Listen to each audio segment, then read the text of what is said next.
pessoal, boa tarde, seja bem-vindo a mais um programa Divulgando Ciência, programa que tem como objetivo divulgar a pesquisa científica e aqueles que fazem pesquisa aqui na nossa região do semiárido.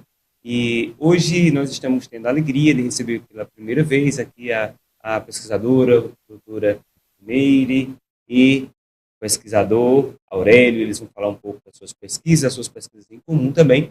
Eles são aqui próximo nosso, da UERN, né? Próximo da UFESA, na UERN, onde eles desenvolvem as suas atividades.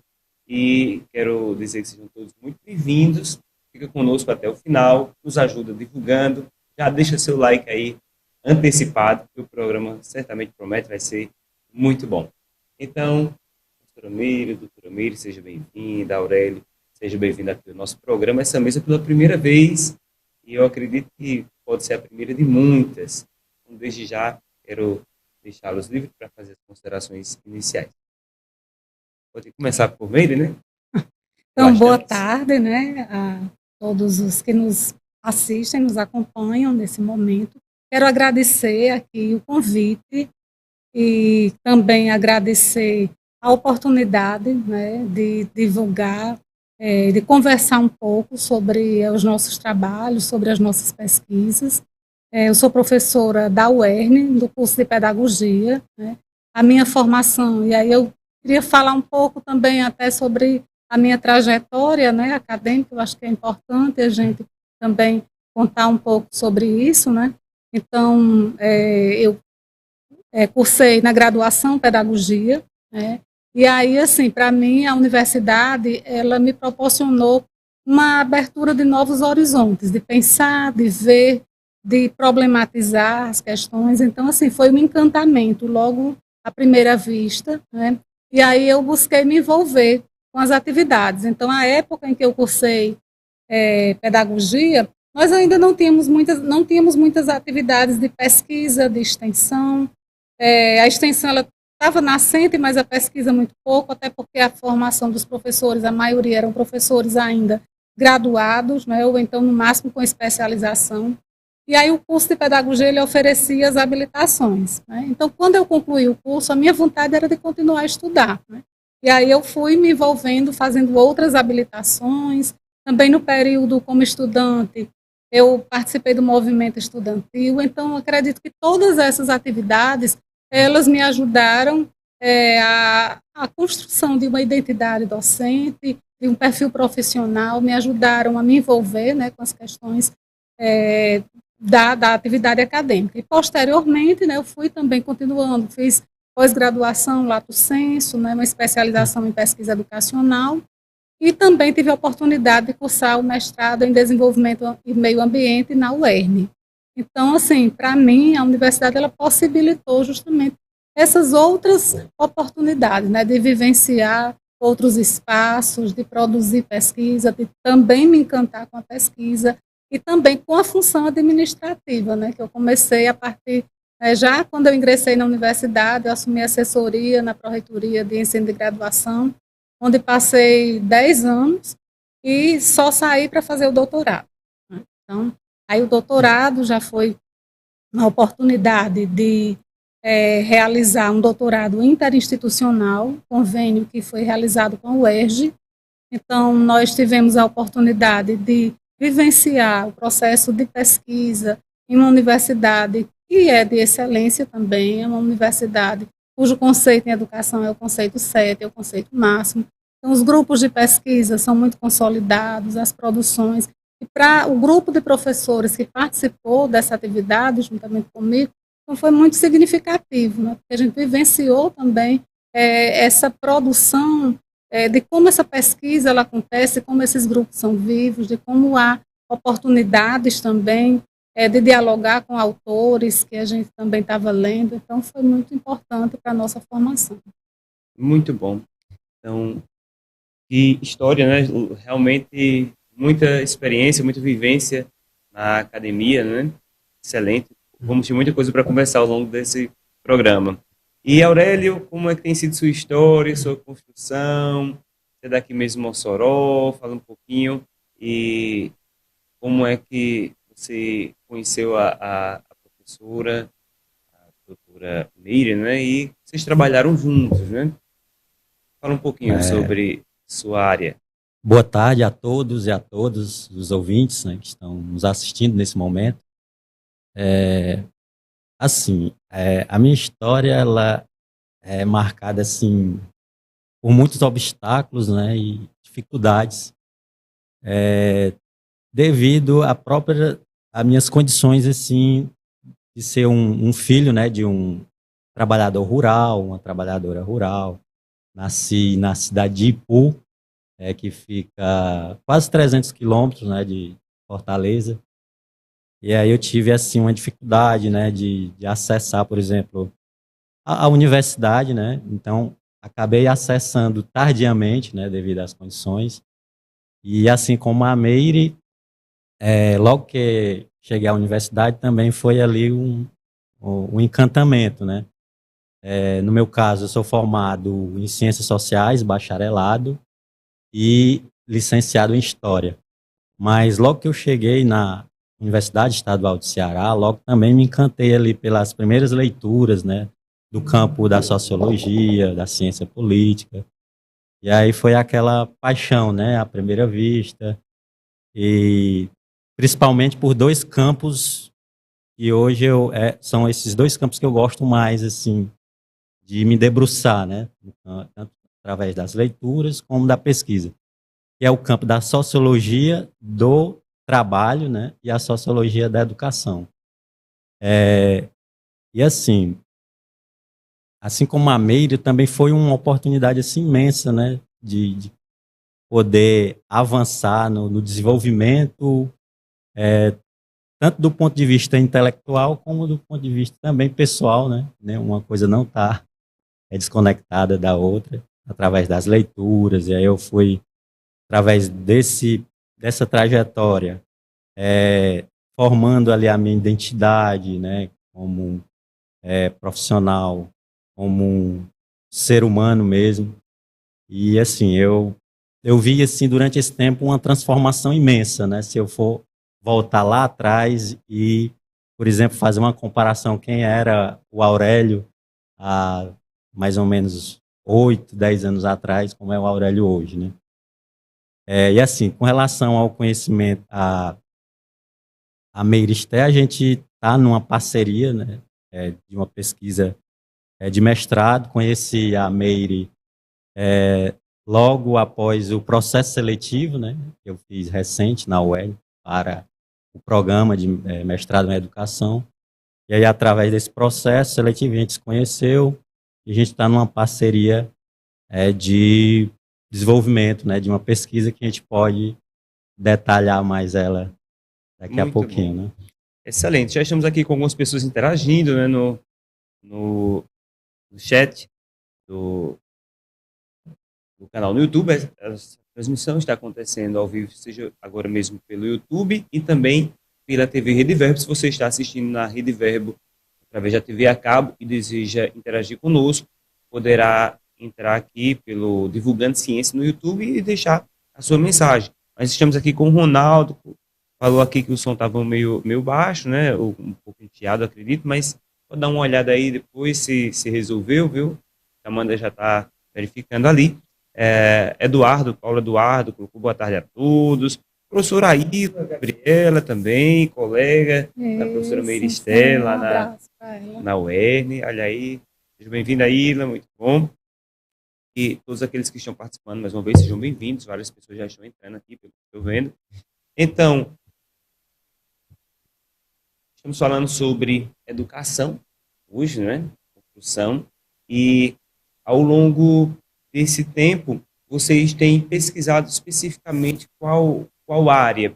Eu vi que tem um livro ali, né, um material. A pesquisa de vocês, ela já está concluída na parte do mestrado ou ela ainda está em andamento? Fala um pouquinho sobre o que motivou essa pesquisa e de que trata a pesquisa que vocês têm trabalhado. Né? Nós estamos... Pronto, eu sou professora do programa de pós-graduação em educação, né, e aí no programa nós temos um projeto, digamos assim, cada docente tem um projeto que é chamado de um projeto guarda-chuva, no qual ele vai agregando as pesquisas dos seus orientandos, né? Então, no caso, o meu projeto de pesquisa, ele é sobre a formação de professores, as políticas curriculares de formação de professores para a educação básica. E aí nós temos, dentro desse projeto também, nós temos uma articulação com um projeto universal da professora Rita Frangella, que é da UERJ, no qual ela está dialogando com vários estados do Brasil, várias regiões do Brasil, para perceber como está sendo o processo de implantação do Compromisso Nacional Criança Alfabetizada, né, porque é um programa que ele vai se diferenciando do PENAC, que é um programa que ficou até 2017, né, e aí ele agora, com esse novo programa, se busca dar certa autonomia aos territórios para que eles possam produzir as suas formações, possam produzir o material, possam produzir as suas propostas de alfabetização. E aí esse projeto, ele busca justamente compreender como é que esses diferentes territórios, eles estão criando essas propostas, como está sendo essa autonomia, como é que está sendo esse protagonismo desses territórios. Então, assim, essa é uma parte do projeto, e a outra parte a gente trabalha com a formação de professores. No caso de Aurélio, o projeto dele já aborda a questão do ensino médio. Então, assim, nós vamos englobando os projetos dos nossos orientandos a partir dessa perspectiva. São projetos que articulam políticas de formação de professores e políticas curriculares, né? E a gente percebe que nessas últimas décadas esse tem sido um elemento forte das políticas, a formação e as reformas curriculares. Muito bom. Então, o foco maior sempre está na formação de professores, né? O professor, ele é um multiplicador, né? Isso. Tá ali na sala de aula e ele vai estar sempre tocando em gerações, né? Muito bom, é importante demais a gente estar formando, sempre melhorando, porque o professor passou aquele tempo fazendo a sua graduação ali, foi para a sala de aula, ele precisa ter uma formação continuada. E tem algo que muitas vezes a gente percebe que é aquela pesquisa que ela é feita, como ela chega para o professor, né? Eu estou vendo aqui que o Aurélio ele trouxe um material, em formato de livro, né, Aurélio? Sim. Pode falar um pouco sobre esse material? Pronto. Aqui esse livro, né? Vou mostrar aqui para a câmera. Intitulado As Bases Ideopolíticas da Educação Básica Brasileira do Século XXI. Esse livro ele é fruto ainda da graduação, né? Logo que eu encerrei a graduação em Ciências Sociais, depois História, aí fui verificando alguns materiais, aí tive a ideia, né, de escrever um livro, era assim um sonho publicar um livro. Então, aí eu fui verificar materiais, né, fazer pesquisa, documentos, né. Como eu já vinha da graduação, estudando formação de estudantes, né, ou formação discente, que inclusive também é a proposta de pesquisa do mestrado, que daqui a pouco eu vou chegar lá. Então eu fui pesquisar, né, aquilo que eu intitulei no livro As Bases Ideopolíticas da Educação Básica Brasileira, né? São as bases educativas para uma formação dos estudantes nesse novo século, né, que chama Novo Milênio, né, século XXI. E eu mergulhei nos documentos, né, documentos, por exemplo, do Banco Mundial, da Unesco, né, dos organismos internacionais, além, né, dos documentos nacionais, do MEC, né, as diretrizes curriculares, parâmetros, e para entender o tipo, o padrão, né, o modelo de formação que foi proposto ali no finalzinho do século XX, né, ali nos anos 90, para início do século XXI, qual esse modelo que foi, digamos, arquitetado para os estudantes da escola básica, né, do século XXI. Então, trata mais ou menos, aqui fazendo uma síntese, né, do tipo de formação ofertada para os estudantes do ensino básico brasileiro, né, das escolas públicas, né. Muito bom, parabéns pela iniciativa, né, de transformar esse conhecimento, toda essa pesquisa em um livro, né? Tem uma frase que eu ouvi em um dos meus mentores, ele gostava de dizer que o livro trabalha enquanto você dorme, né? Então é muito bom poder documentar, é muito bom deixar o material aí acessível.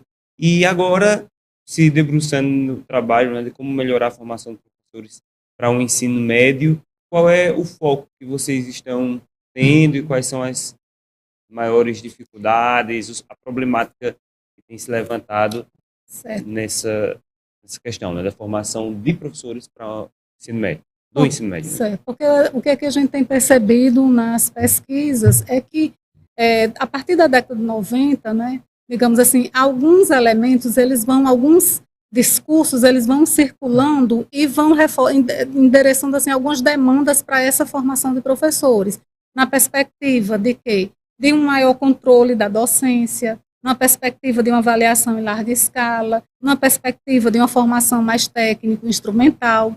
E aí a gente percebe muitas vezes, por exemplo, que uma reforma curricular da educação básica, ela acaba repercutindo na formação de professores. E aí eu dou um exemplo como a BNCC e também a própria reforma do ensino médio, né? Então, por quê? Porque essas reformas, elas, como o Aurélio falou, elas vão, digamos assim, estabelecendo determinados modelos de formação e determinados parâmetros para os discentes.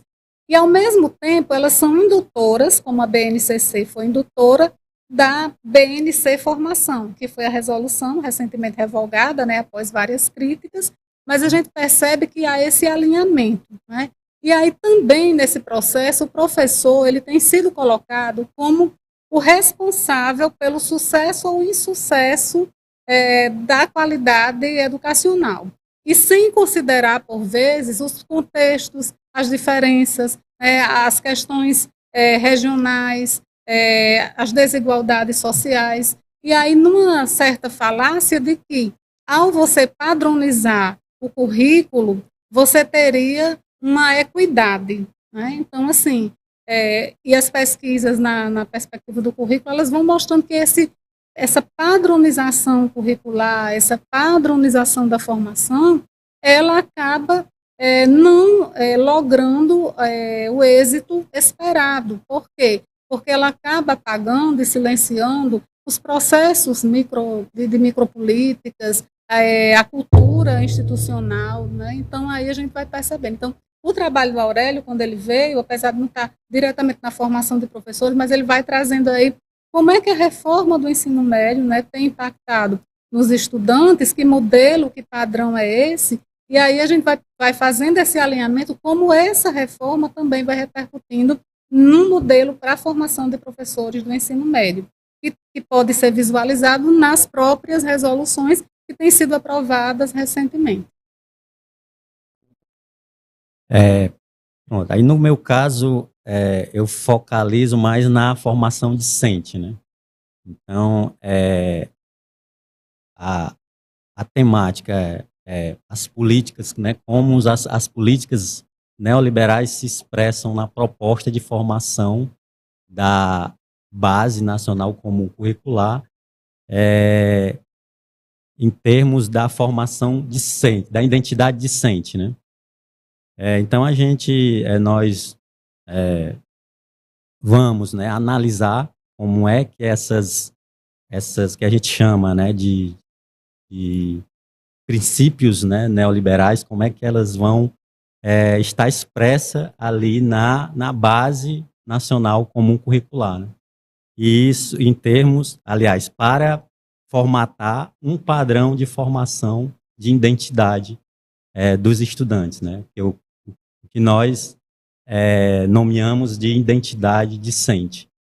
Então, isso implica, portanto, na pesquisa, né, falando aqui em termos práticos, identificar esses princípios, né, nas diretrizes curriculares que estão presentes na BNCC, nos próprios fundamentos teóricos pedagógicos, né?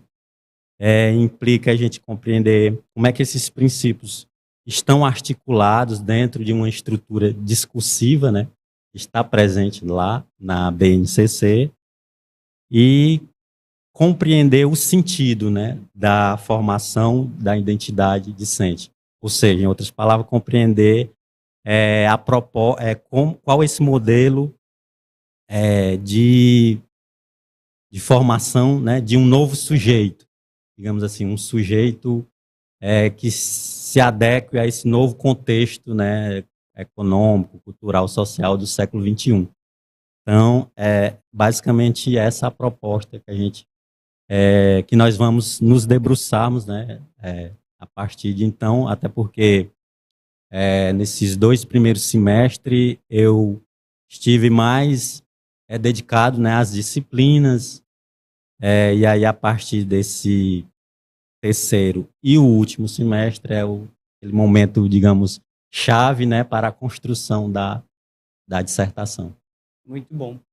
A ideia, pelo que eu entendi, é analisar como o currículo do ensino médio atua na formação do sujeito mesmo, né, daquele indivíduo, o quão ele vai influenciar no moldar aquele indivíduo, aquela formação, né? Tipo, quando ele termina o ensino médio, quem é essa pessoa no sentido de, claro, cada um vai ter suas individualidades, mas o quanto o currículo contribuiu para essa formação, é mais ou menos por aí? Exatamente. Sim, que princípios, né, estão norteando essa formação? Por exemplo, a redução, a retirada de algumas disciplinas, o que isso implica para essa formação?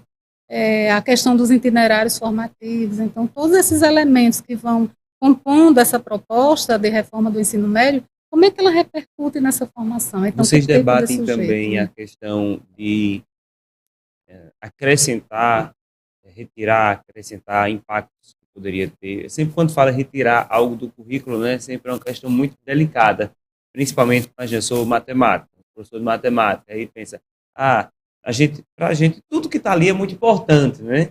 Então, vai tirar a matriz do currículo. Eu, particularmente, eu não sou tão rígido quanto a isso, não. Mas eu falo pela minha classe mesmo, né? Sempre que a gente tira qualquer ponto, a gente pensa, isso vai fazer falta lá na frente. Mas vai fazer falta para quem, né? Vai fazer falta para todos, realmente, né? E tem tantas coisas que eu percebo que hoje tem feito falta na sociedade, né? Como, por exemplo, eu sempre falo com minha esposa, né, quando a gente sai em casa no trânsito, uma educação efetiva de trânsito mesmo, né, uma educação financeira. As pessoas hoje, elas compram e elas não sabem nem quanto elas estão pagando, né, elas só se preocupam com parcela ali, né, se você vai pagar 1 milhão de parcelas, não importa, né, não entende muito de juros, muitas vezes não consegue fazer uma leitura. A gente está vivendo um tempo onde você envia uma mensagem e a pessoa pergunta para você o que você falou, né? Mas você acabou de dizer naquela mensagem ali. É uma crise de interpretação. Essa é a minha percepção, né? Não sei se é abordado algo desse tipo também no trabalho de vocês, tipo a possibilidade de acrescentar algo no currículo, de retirar, ou não toca nesse ponto. Na própria análise, né, que a gente vai fazer, a gente vai basicamente identificar através da BNCC o que foi retirado, por exemplo, né? Ou que está mais diluído, ou que está sendo priorizado. Aí a gente vai fazer análise nesse sentido, né? E ver qual, por exemplo, a repercussão de, por exemplo, se tem um foco em determinada disciplina ou uma desvalorização em outras, o que isso implica, né, em termos de formação, né, humana. Porque, inclusive, os itinerários formativos, né, eles também possibilitaram tanto a escolha por parte do aluno, né, o aluno pode escolher quais as disciplinas, mas essa escolha ela se dará também a partir da possibilidade que a escola tem de oferta. Então, digamos, se na escola não tem muitos professores de matemática ou de física, então o itinerário formativo que ela vai priorizar pode ser da área de humanas, né? Então, assim, e aí você tem uma, digamos assim, uma atuação dessa política de uma forma que poderá, quer dizer assim, você tem uma formação mínima para esse aluno, né? Então, como é que o aluno vai poder gostar de matemática se ele não tiver a oportunidade de estudar, de cursar disciplinas?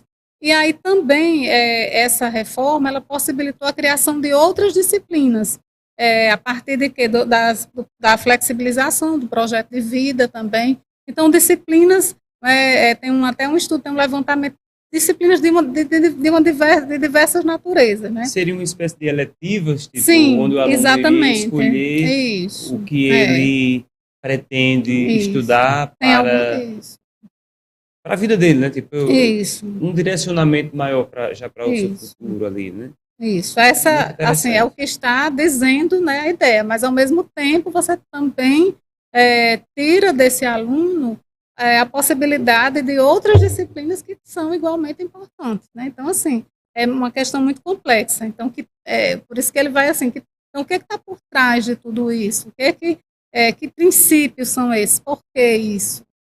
Se a gente tem uma formação que digamos assim, dupla, né? Então, para determinado contingente populacional, uma formação mínima. Para outro contingente, uma formação com todas as disciplinas, uma formação mais robusta. Então, assim, a gente precisa também, será que é só uma formação voltada para atuar no mercado de trabalho? Que mercado de trabalho é esse que a gente está preparando? Uma pergunta, uma curiosidade, na verdade, minha, né? Vocês que estão estudando bastante essa questão, né, do currículo, do ensino médio, vocês percebem algum tipo de rigidez, assim, em relação a mudanças? Para mim, eu sempre percebo que o currículo é praticamente o mesmo hoje de 20 anos atrás. Há umas mudanças muito sutis, por exemplo, e eu vejo que o mundo ele tem mudado muito rápido, né? As necessidades, elas mudam muito rápido. 20 anos atrás, praticamente não existia uma criança que tivesse um celular. Assim, existia, mas era poucos. Hoje em dia, todo mundo tem a tecnologia na sua mão, né? Mas eu percebo que o currículo ele muda muito lentamente. Vocês percebem algo nesse sentido, de uma necessidade, de repente, de uma flexibilidade maior nessa mudança? Assim, o currículo ele tende a mudar, porque assim, a educação ela não está separada de outras dimensões da vida, por exemplo, dimensão econômica, dimensão política, dimensão cultural. Então, sempre a educação, as mudanças vai acompanhando esse movimento, né? Por exemplo, da economia, né? Quando a economia altera, por exemplo, os processos de produção, né, nas empresas, corporações. Então, há essa demanda de mudança na educação. Então, assim, baseado no que eu já estudei, né, inclusive no livro, tem as mudanças econômicas que a gente assistiu, por exemplo, final do século XX, né, inclusive que a gente chamava do modelo de produção fordistas, né? E aí depois a gente muda para um modelo de produção toyotista ou flexível. Isso. Então, quando há essas mudanças nesse aspecto da produção, há sempre digamos, uma requisição de mudanças no processo de formação dos estudantes. E isso a gente acompanha, se a gente for pesquisar, inclusive está detalhado no meu livro, a gente acompanhou essas mudanças ali no final do século XX, nos anos 90. Isso, inclusive, está explícito nos documentos da Unesco, do Banco Mundial. Então, assim, do meu ponto de vista, eu vejo que há uma perda no sentido de uma formação mais ampla, né? Na medida em que, por exemplo, nos documentos, nas diretrizes formativas, tem se priorizado mais as ciências, como, por exemplo, a matemática, né? As linguagens, português, por exemplo, em detrimento de outras disciplinas que, ao meu ver, são tão importantes quanto essas que eu destaquei, por exemplo, a filosofia, a sociologia, a história, porque essas disciplinas elas te capacitam para você ter uma leitura crítica da realidade, né? E isso eu gosto muito de olhar para mim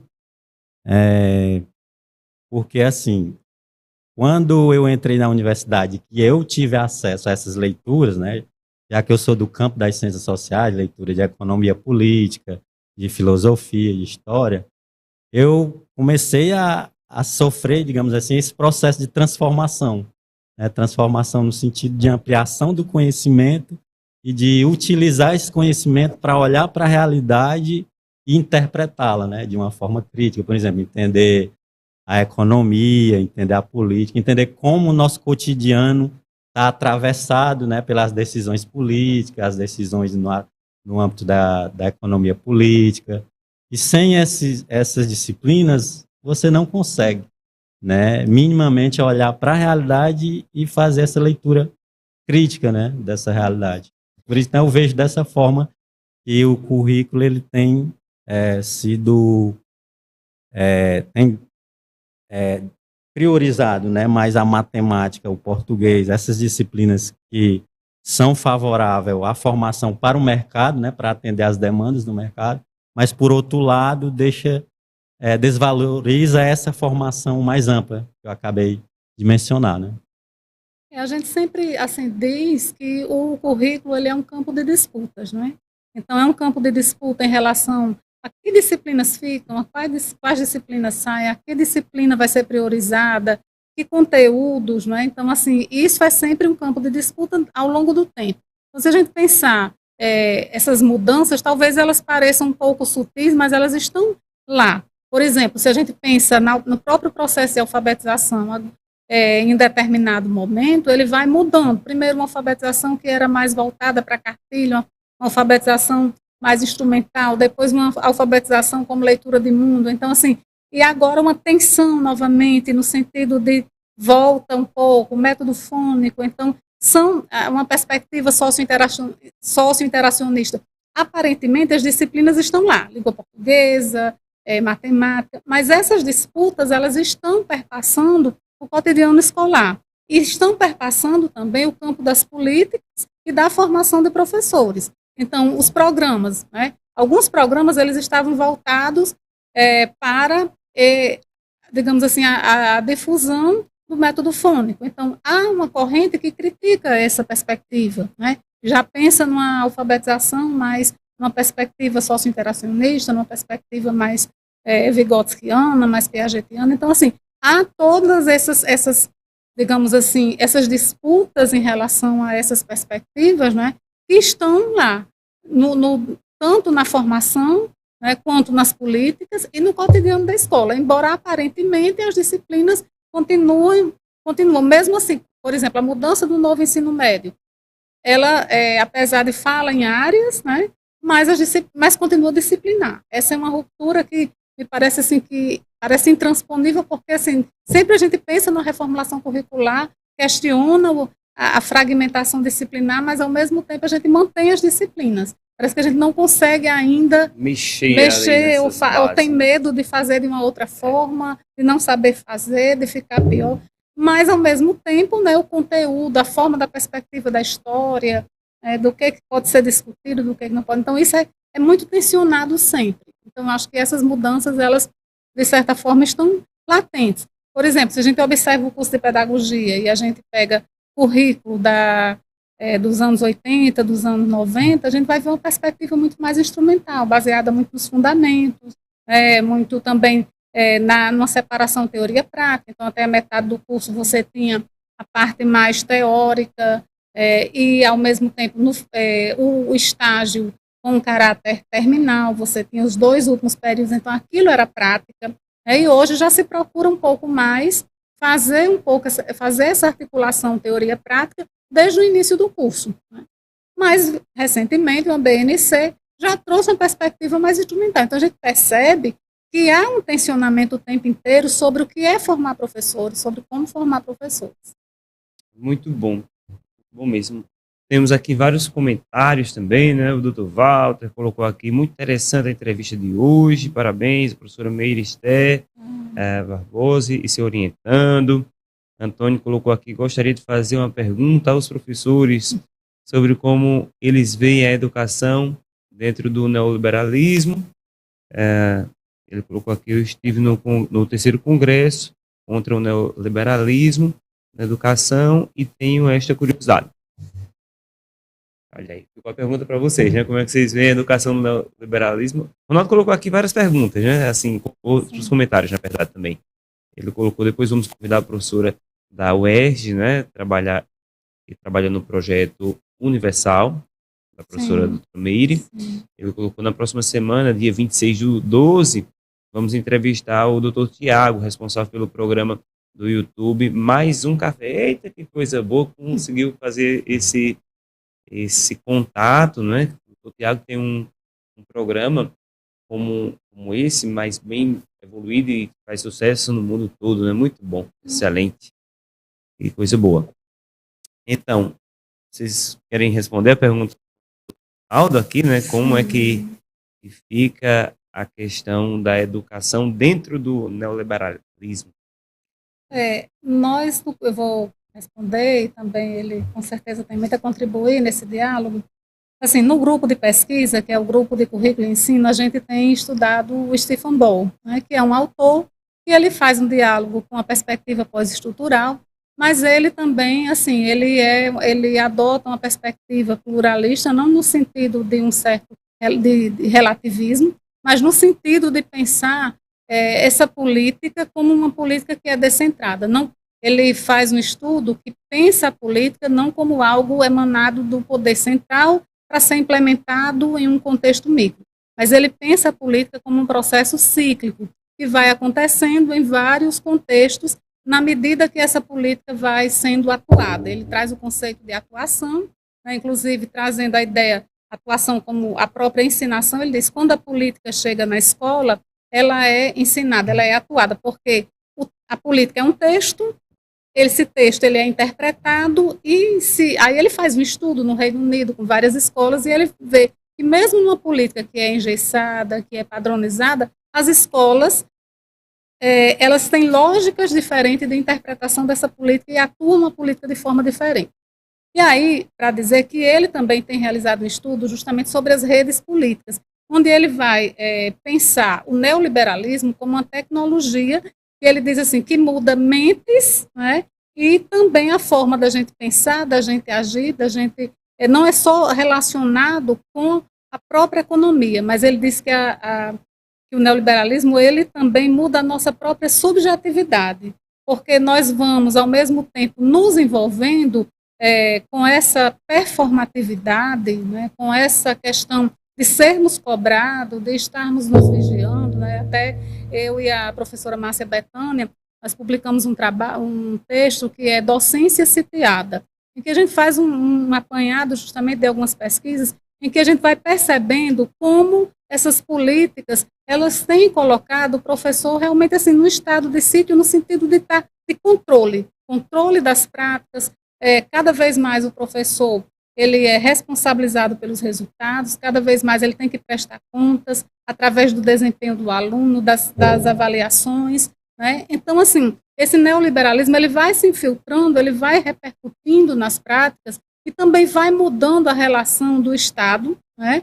No sentido de que novos atores vão se envolvendo, né? Atores que antes, mudando essa relação público-privado. Então, nós temos aí, por exemplo, aqui no Brasil, quando a gente observa as políticas que vão sendo elaboradas, você vai vendo assim que tem uma série de agentes e de atores que não são públicos, mas que estão lá envolvidos com a política. Unibanco, Banco Itaú, né, fundações privadas ou filantrópicos, que ele vai chamando dessa nova filantropia, que estão envolvidos no processo de formulação das políticas, na formação de professores, na venda de materiais didáticos.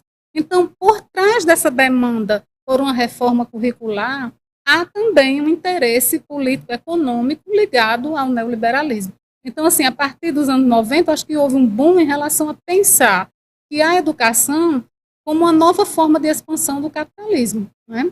E aí essas políticas com a necessidade de universalização da educação básica também estava atrelada, e aí, como ele já falou, a gente percebe isso analisando os organismos internacionais, os discursos, as exigências que são feitas aos países signatários, mas tudo isso também satisfazendo, né, ao mercado, satisfazendo aos interesses capitalistas, né, e o neoliberalismo ele vai justamente porque nós nos pegamos também concordando, sendo, como o próprio Ball diz, digamos, vítimas e cúmplices, né, também de todas essas mudanças, porque nós estamos no jogo e temos que acabar lidando com essas regras, né? Então, assim, eu acho muito importante e muito significativo quando ele diz isso, né, que o neoliberalismo ele também muda, não é só uma tecnologia que ela muda, não tem impacto só econômico, mas está no nosso cotidiano nas várias dimensões.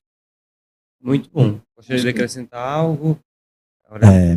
Assim, o neoliberalismo ele tem, assim, como o Meire já mencionou, o interesse no campo da educação, primeiro, o interesse econômico, né, que é o que a gente tem assistido, né, no sentido de transformar o campo educacional em novos negócios, né, e também reflete no campo da formação discente. Aí já entra, né, no nosso objeto de pesquisa, né.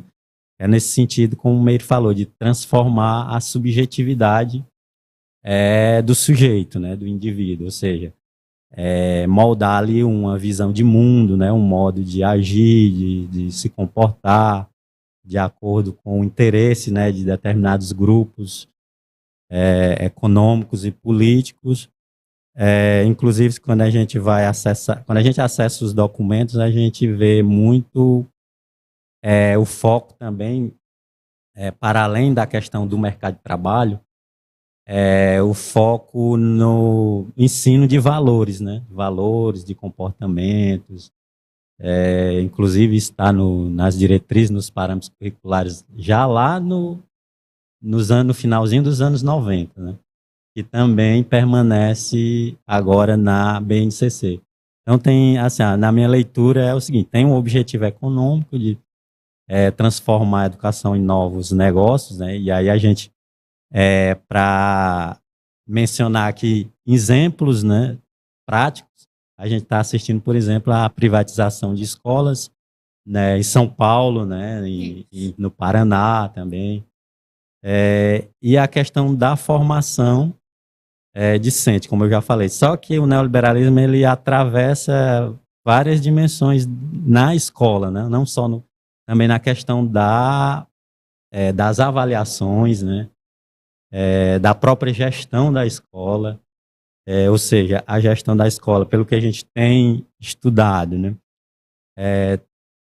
o neoliberalismo tem, através das privatizações, né, que tem ali, o neoliberalismo vai gestar escolas públicas, quando dá todo esse processo de privatizações, e na gestão ele implanta ali mecanismos de administração da escola semelhante aos mecanismos das corporações, né, das empresas, né. Aí comparando escola como empresa, né, lógico, na minha leitura não tem nada a ver uma escola com empresa, né, e aí quando adentra a escola, passa a controlar, né, o trabalho docente, como o Meire até mencionou, através inclusive das a gente chama avaliações de larga escala, né?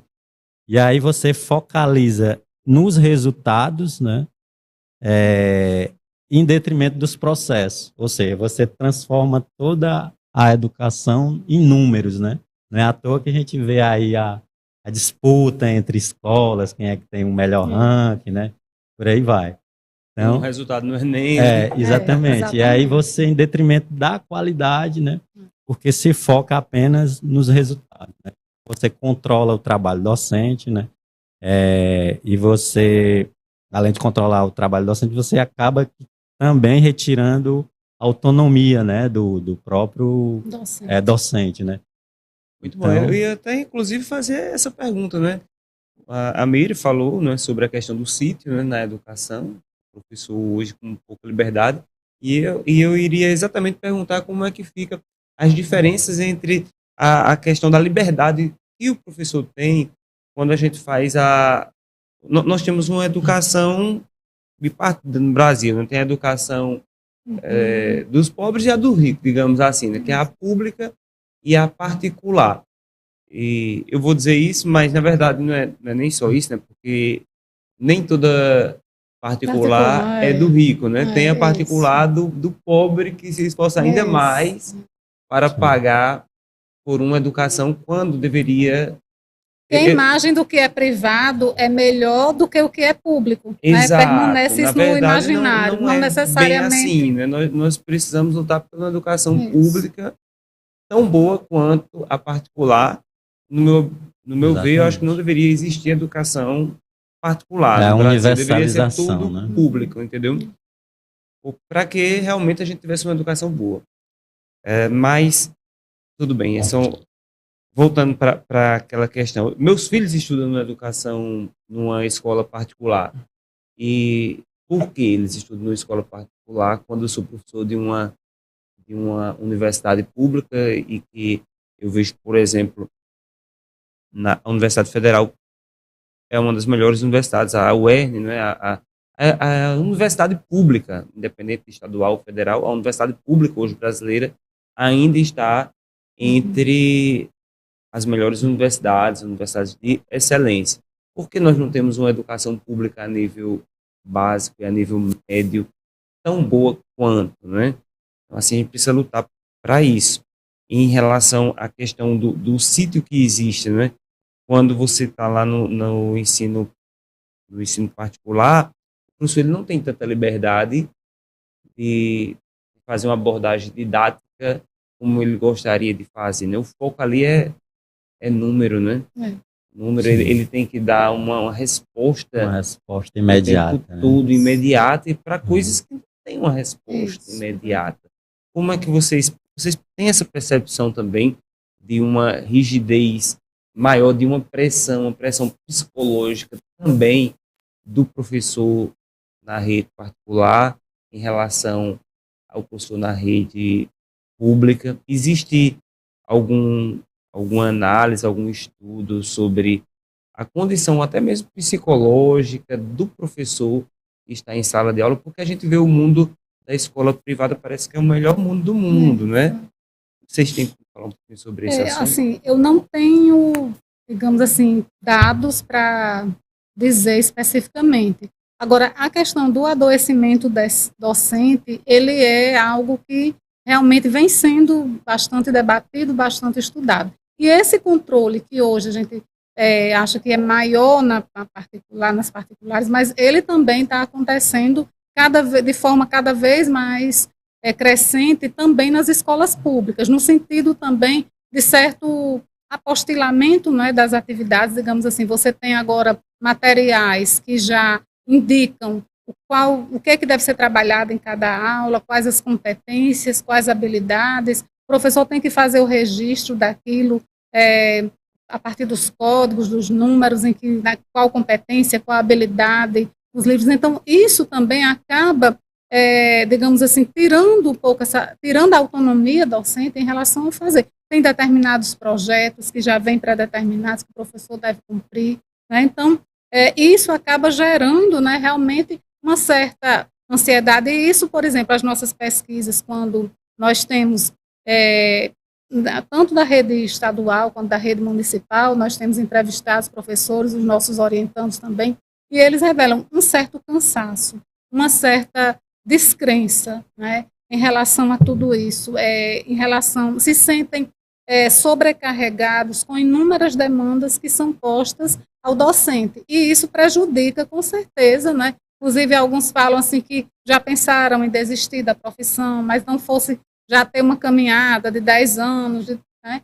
Então, assim, há realmente uma sobrecarga de atividades, de exigências, né, em relação a uma certa burocratização do trabalho docente, e aí eu penso que a gente perde muito aquilo que Paulo Freire, que Rubem Alves trata da docência como algo que também tem um processo de criação, um processo intelectual, um processo de produção, né? É como se alguém já planeja e você passa a ser o técnico, você é alguém que dá aulas, mas alguém pensou por você, então você deixa de ser alguém que pensa que digamos assim, que pensa como é que eu vou trabalhar esse conteúdo, de que forma, né? Esse conteúdo está no terceiro capítulo, mas não seria mais importante trabalhar agora? Não, porque tem que ter uma sequência, né? Tem um livro, tem que ter uma sequência. Então, assim, às vezes essa lógica que é muito na perspectiva de uma certa racionalidade, de um certo eficientismo, ele acaba prejudicando o processo educativo, que é um processo intersubjetivo, né? Que é um processo que envolve pessoas, que envolve... acho que assim, a gente que trabalha em sala de aula, às vezes você tem a mesma disciplina em horários diferentes, mas a aula não é igual. É totalmente diferente. Totalmente diferente. Por quê? Porque vai depender das interações. Você não dá aula sozinho. Né? Então, as interações, tem aqueles alunos, né, que já leram os textos, que trazem outras contribuições. Você chega na outra turma, os alunos não leram. Então, é outra interação. Então, quando você precisa, né, padronizar o que você vai trabalhar, a forma como você trabalhar, eu acho que torna também, assim como naquela produção em série, lá no Fordismo também, uma produção do professor muito técnica, de repetição. E isso traz também, porque assim, o nosso contentamento, a nossa satisfação profissional, ela está muito ligada também ao resultado do nosso trabalho. Né? É a aprendizagem, né? A aprendizagem é o fim para o professor, né? Eu vejo que, por exemplo, na educação privada, a aprendizagem é um meio para atingir o lucro, né? Isso. Na verdade, o objetivo da aprendizagem é o índice, para que o índice lá na frente reflita em mais matrículas, em valores de mensalidades mais altos. Então, assim, o fim é o lucro para a empresa, né? A atividade naquele contexto, a aprendizagem passa a ser um meio. E no ensino público, eu percebo que não está diferente.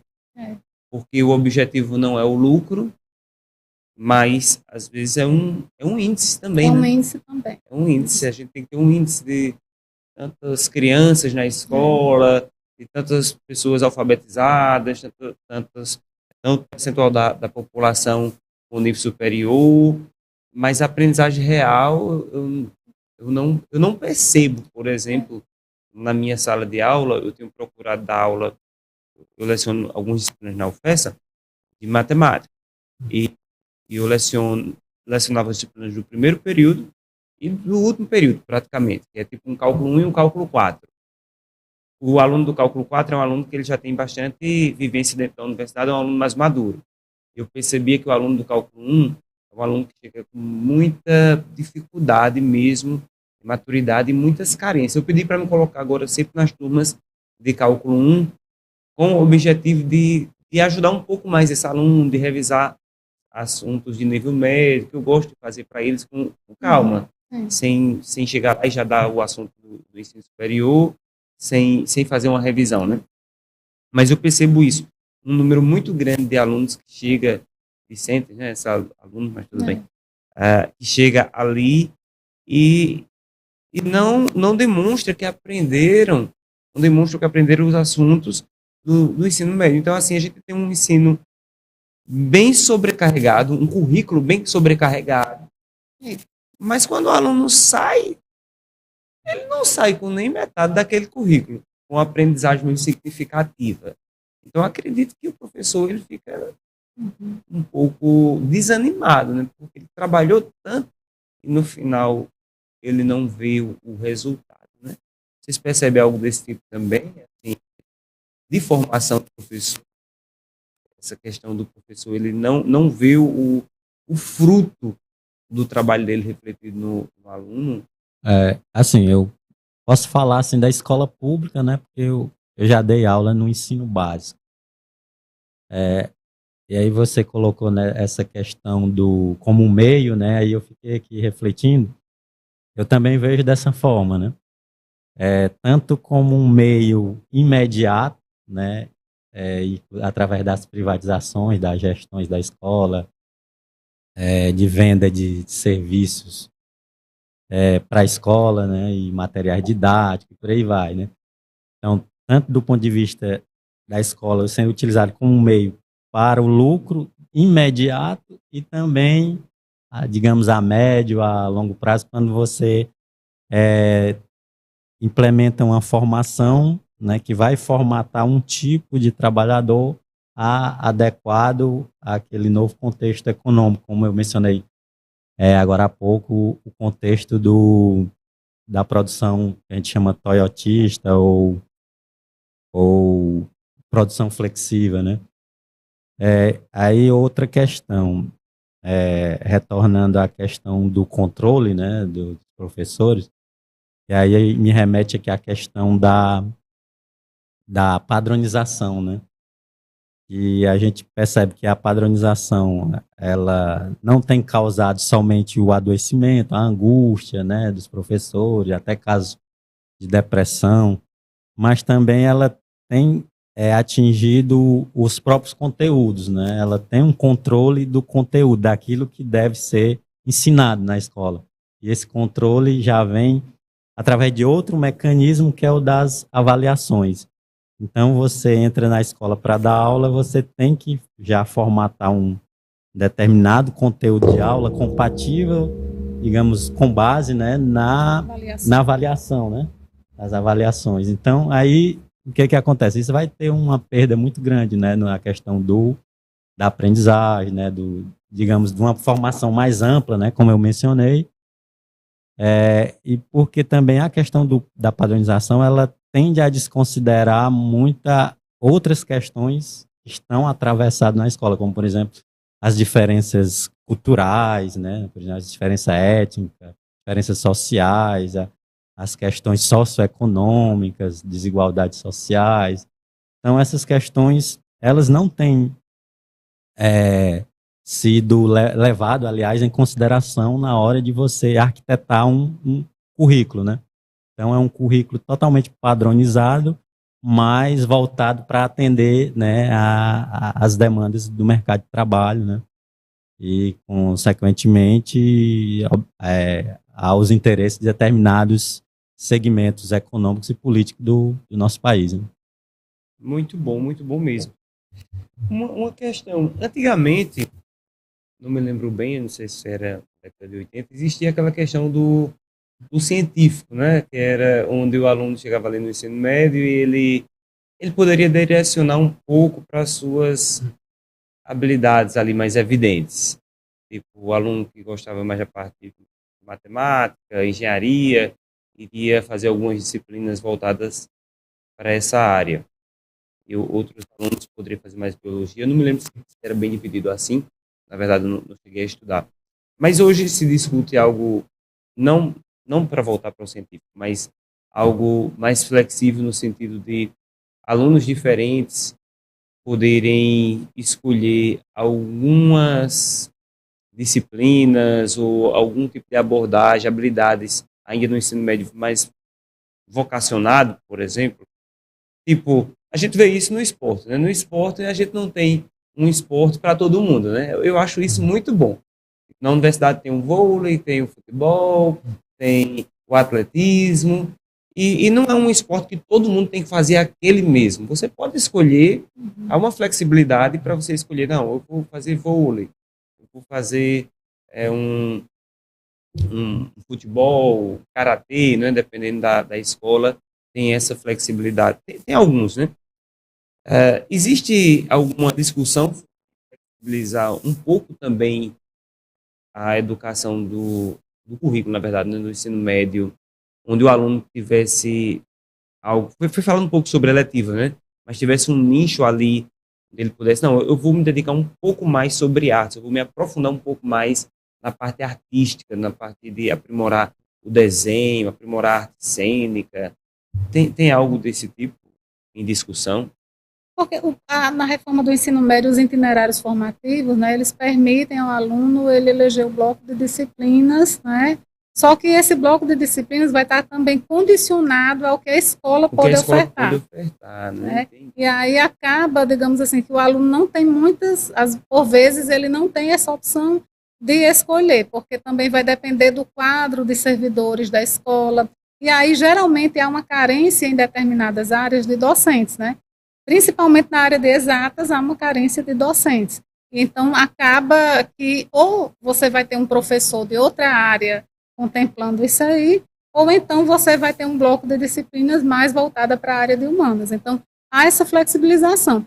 Assim, eu acho que é complexa no sentido de que, por exemplo, às vezes você não tem, se você não tiver oportunidade, assim, por vezes assim, já a matemática é uma coisa que é muito difícil, então às vezes a gente já constrói isso desde o ensino fundamental. Mas, ao mesmo tempo, quando você tem a oportunidade de uma experiência exitosa, você pode gostar muito da matemática. Então, assim, e aí eu acho muito arriscado quando a gente dá ao aluno só essa possibilidade dele escolher uma formação que é básica, porque, como você falou, cada vez mais nós temos pessoas que não sabem usar a matemática na vida, né? Então, assim, quando eu penso essa seleção de algumas disciplinas pelos alunos ainda do ensino médio, eu também me lembro um pouco de que essa formação, ela fica também uma formação que é muito fragmentada. Então, ele ter a oportunidade de cursar outras disciplinas, e aí quando for na formação superior buscar a área que ele tem mais interesse, eu entendo como uma formação mais produtiva. Né? Deixar mais para o superior mesmo, né? Tipo, o aluno ele vai ter mais maturidade, inclusive, para fazer uma escolha melhor depois de uma vivência maior, ali, né? Com um leque maior ainda de informações, né? Sim. Interessante, muito bom. E o tempo, a conversa está boa, o tempo está já quase extrapolando aqui, né? Na verdade, já extrapolamos um pouquinho.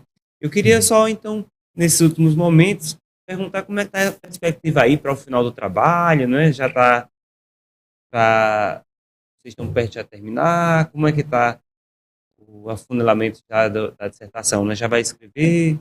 Sim. A gente está começando a escrever, né? Como eu mencionei no início, né? Os primeiros 2 semestres são mais dedicados às disciplinas, né? Obrigatórias, algumas optativas, né? Revisão de projeto, né?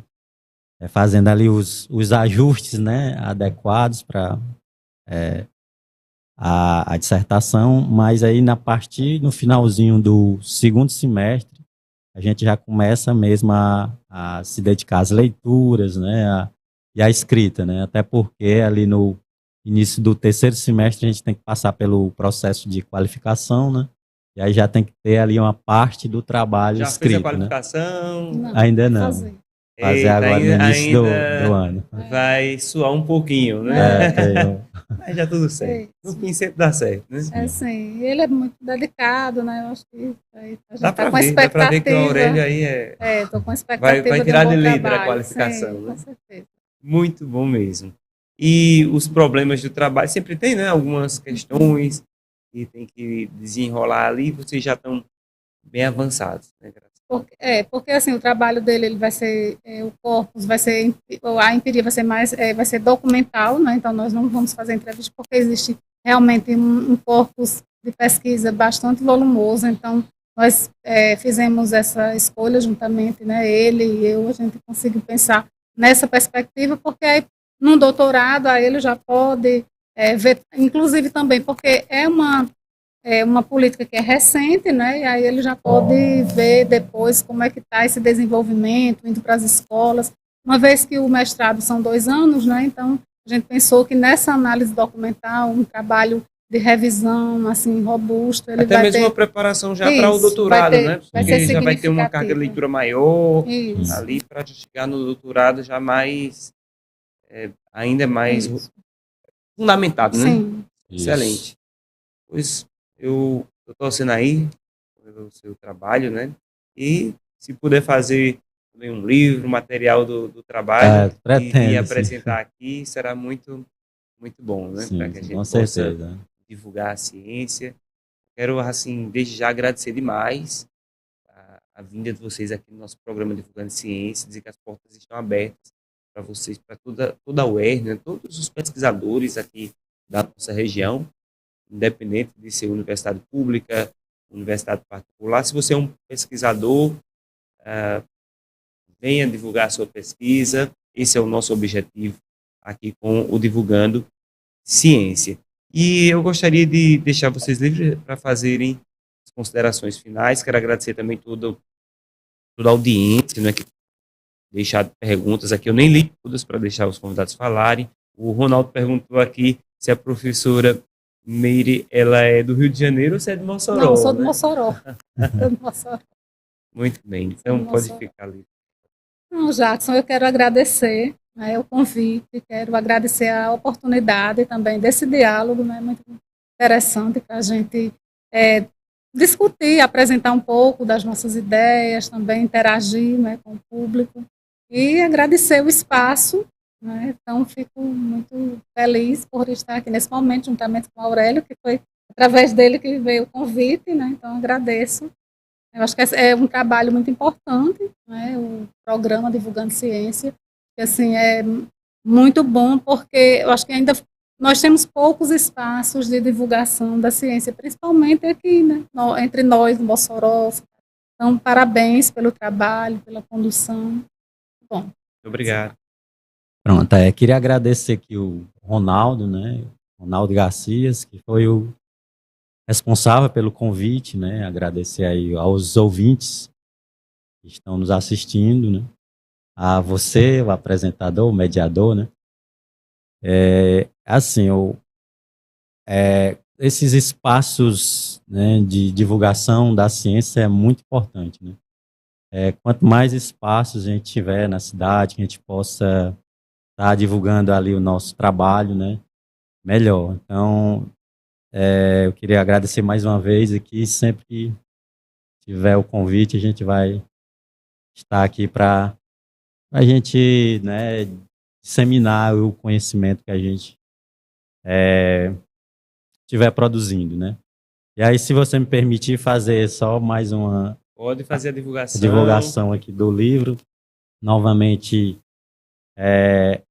vou falar aqui o título, né, que é As Bases Ideopolíticas. Se puder botar nessa câmera aqui, ó, acho que ela fica melhor ainda, que é mais essa próximo. Aqui? Essa aqui. Bem assim na frente mesmo, que ela vem para mim, mas eu acho que o pessoal vai As Bases pegar melhor. Ideopolíticas da Educação Básica Brasileira do século XXI. Quem tiver interesse em adquirir o livro pode acessar o site da Autografia, que é a editora. Também na Amazon vocês irão encontrar, né, colocando o título, novamente, As Bases Ideopolíticas da Educação Básica Brasileira do século XXI. Também está disponível em formato digital. Colocando o título no Google, vocês acessarão aí várias plataformas em formato digital também, né? Muito bom. Então, mais uma vez, parabéns. Mencionou o Ronaldo. O Ronaldo é a peça-chave nesse programa, né? Ele coordena junto comigo o programa. E o projeto, na verdade, ele, o Walter, e Ronaldo é muito, porque ele conhece praticamente todos os pesquisadores aqui da região, tem uma boa abertura para todo mundo e isso facilita demais a gente estar trazendo sempre pessoas que eu particularmente não conhecia, né? Vocês aqui, estou podendo conhecer, conversar, e eu sou pesquisador aqui da UFESA e não conhecia, agora imagina a população. Nós não conhecemos os pesquisadores, né? A gente precisa conhecer não só os pesquisadores, como as suas pesquisas. Isso é muito bom. Mais uma vez, as portas estão sempre abertas. Quero agradecer mesmo, de coração, a vinda de vocês. Se puderem me ajudar divulgando com os pares de vocês lá, meus colegas de trabalho. Dizer que sempre quando tiver uma defesa de dissertação, um artigo novo que alguém celebrou lá, diga, divulga lá no Divulgando Ciência, vou passar aqui para o Ronaldo. Tem espaço aqui para todo mundo, bem? Então, quero agradecer a Amandinha que está ali nos bastidores, fazendo de tudo, né? A Amanda é top, top, top. Inclusive, a Amanda é egressa da UERN, né? Do curso Jornalismo e Comunicação Social, Amanda. Que coisa boa.